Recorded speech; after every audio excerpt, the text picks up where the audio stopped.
Good evening. Welcome to South Asia Newsline. I am Uzma Jafri. Here are the top stories we are tracking for you on Tuesday, the 24th of April.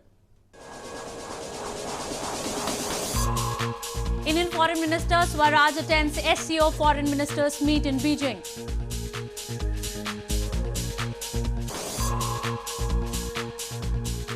One militant, two security personnel killed in encounter in India's Jammu and Kashmir.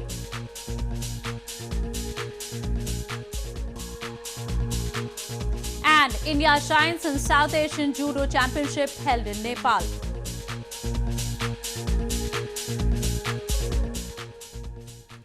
And now for all the details. India's Foreign Minister Sushma Swaraj on Tuesday attended the meeting of the SCO Council of Foreign Ministers in Beijing. The member nations agreed on 14 resolutions, most of which will be signed during the Securities Bloc's next summit in June. Indian Foreign Minister Sushma Swaraj on Tuesday attended the meeting of the SCO Council of Foreign Ministers in China's capital, Beijing. The Foreign Ministers' meeting of the Shanghai Cooperation Organization or SCO convened on Tuesday to prepare for the summit of the major security bloc, which will be held in June in Qingdao.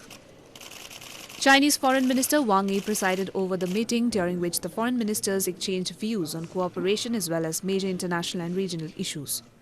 Indian Foreign Minister Swaraj's visit comes ahead of Indian Prime Minister Narendra Modi's scheduled visit to China later this week. 签署了14项决议，其中大部分的决议是关于将提交青岛峰会签署或者批准的成果文件的草案。这其中包括成员国元首理事会的青岛宣言、成员国长期睦邻友好条约。 未来5年的实施纲要。 The SCO, a permanent intergovernmental international organization created in 2001, comprises 8 member states. Its main goals include promoting effective cooperation in politics, trade, energy and other areas of mutual interest. 2 security personnel and a militant were killed in an encounter which broke out between security forces and militants in Pulwama district of India's northern Jammu and Kashmir province on Tuesday. The encounter was still ongoing till the last reports came in. 2 security personnel and a militant were killed in a gunfight in Pulwama district of India's northern Jammu and Kashmir province on Tuesday. Security forces were conducting a search operation in the Lam forest area upon information about the presence of militants in the area. An encounter ensued as the hiding militants fired upon them. Security personnel were seen holding their positions across the region, with the encounter still ongoing till the last reports came in. Police officials claim the militants belong to Pakistan-based Jaish-e-Mohammed terror group. We have lost a boy here in the encounter. Also a soldier, 42 RR, he has also attained martyrdom. 1 terrorist has been killed, and apparently whatever we have collected, that it looks like it's a Jaish-e-Mohammed outfit. The search and other part of the operation is still going on. India accuses Pakistan of training and arming militants and helping them infiltrate across the line of control that divides Kashmir. Pakistan denies the allegations. Moving on. Pakistan-administered Kashmir, an illegally occupied territory by Pakistan, is grappling with acute water shortage. With rampant deforestation and massive hydropower plants raised on orders from Islamabad, the region has seen some major disruptions in the ecology.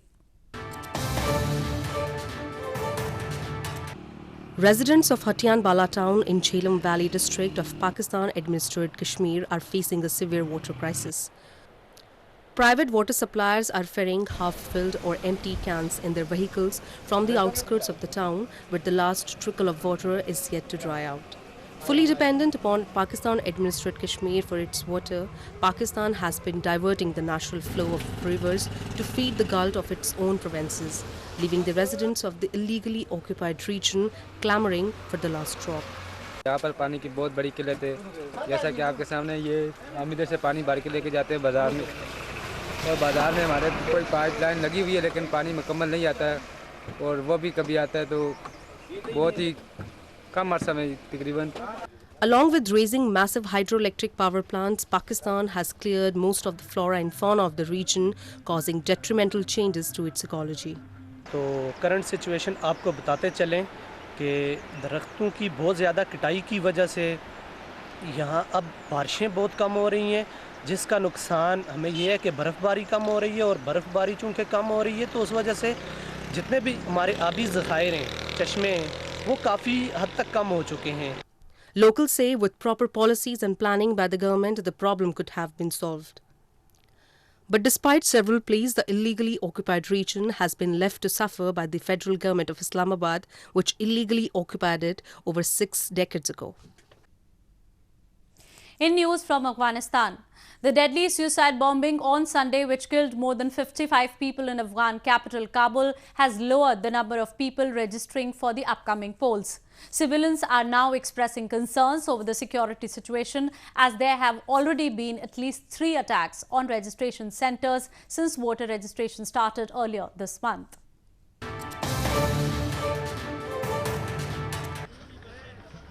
Security was tight at a voter registration centre in Afghanistan's Kabul city on Monday, a day after more than 55 people were killed in a suicide attack. There were fewer people registering for the upcoming election, citing concerns over the security situation, said an official at the voter registration centre. Sunday's attack at a registration centre underlines the threat to preparations for the polls planned for October that are seen as a key test of a fragile political system which has been undermined by repeated episodes of electoral fraud in the country.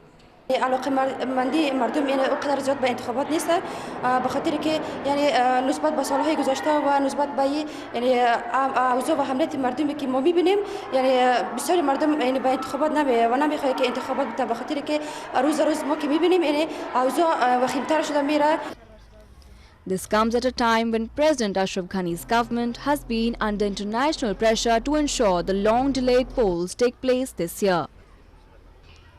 More than 7,000 voter centres have been set up across the country to handle about 10 million registrations ahead of the parliamentary and district council polls.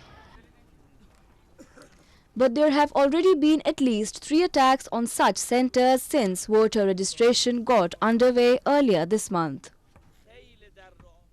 In news from Nepal, India clinched the title of team champion in the South Asian Judo Championship, which concluded on Monday in Nepal. The country bagged 12 gold and 3 bronze medals to claim over the championship. The next series of the event will be held in 2020 in Bangladesh.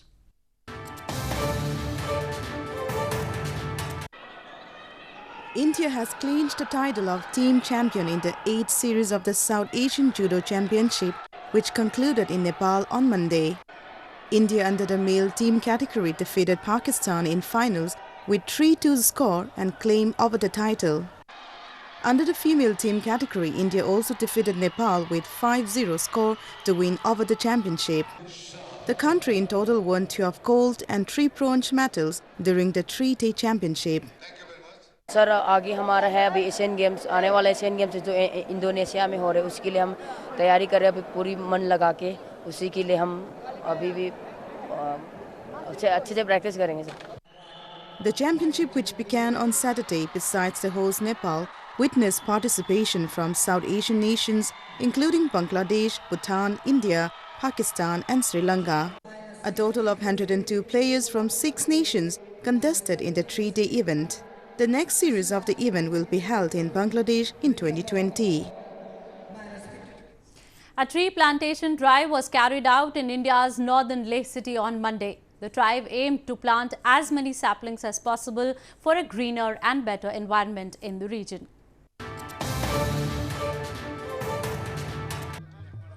A massive tree plantation drive was carried out in Leh city of India's northern Jammu and Kashmir province on Monday. The 6th phase of the Go Green, Go Organic drive in the northern region aimed at tackling climate change by growing 10 million saplings all over the Leh-Ladakh region. As many as 4,000 saplings of willow, poplar and umbu were planted at the mass plantation drive.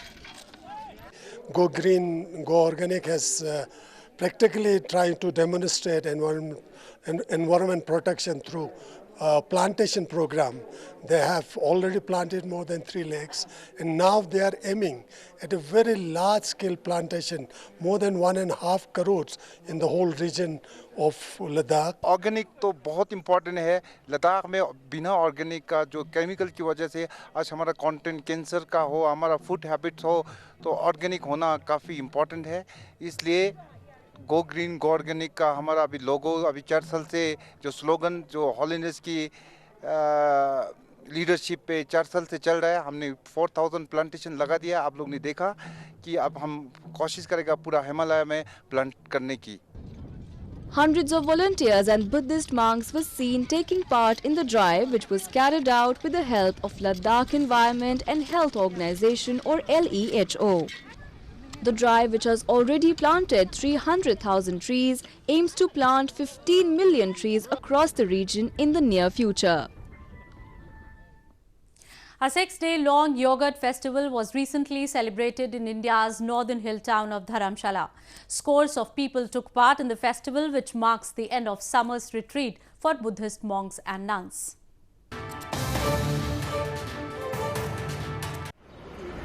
Hundreds of people in India's northern picturesque hill town of Dharamshala gathered to celebrate a 6-day-long yogurt festival recently. People celebrated a vibrant festival by eating yogurt and sweets, while traditional opera performers, singers and dancers came together and sang songs. Monks and other religious heads chanted hymns picked from Tibetan history and Buddhist stories. Today is Shoten, which is also called Yogurt or Curd Festival, because as per the tradition since the 19th century, after the monastic summer retreat, they used to celebrate their coming out by having this opera performance, and which has been performing for centuries. Traditionally known as Soton, the festival is celebrated on a full moon day and marks the end of months-long summer retreat of monks. The origin of the festival is traced back to 14th century Tibet. On the occasion, people offer so, meaning yogurt, to monks and nuns participating in the purification rituals and avoid consumption of meat during the full moon days. A man in India's northern Jammu and Kashmir province has developed a gaming app for Android phones. The app gives arcade-style gaming experience.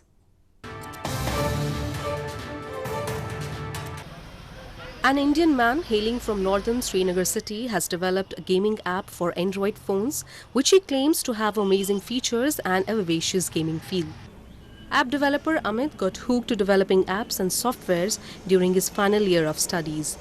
He even learned various computer languages and coding outside his curriculum. ये ज़्यादातर जो games का concept ये foreign का है, मतलब USA में बनाते हैं, कनाडा में बनाते हैं। मैंने सोचा वो भी तो इंसान है जो ये बनाते हैं, तो मैं क्यों नहीं कर सकता हूँ। फिर मुझे मतलब उससे इंस्पिरेशन मिली और बाद में मैंने ये स्टार्ट किया ये प्रोजेक्ट, ये एरो स्विंग्स का project. His app, Arrow Swings, is being appreciated by the locals of the province. The gaming app has arcade-style gaming and paper-style imagery. आजकल आप देखिए कश्मीर में जो भी ऑलमोस्ट एंड्रॉयड यूज़र्स हैं, ऑलमोस्ट सब शाम को गेम यूज़ करते हैं। तो फर्स्ट पर्सन जो कश्मीर से जिसने एंड्रॉयड गेम डेवलप की है, तो बहुत अच्छी गेम है, टाइम पास इंसान से होता रहता है। AHMED has been working as a freelancer in the industry for more than 3 years. He's keen to learn and wants to create more such innovative apps.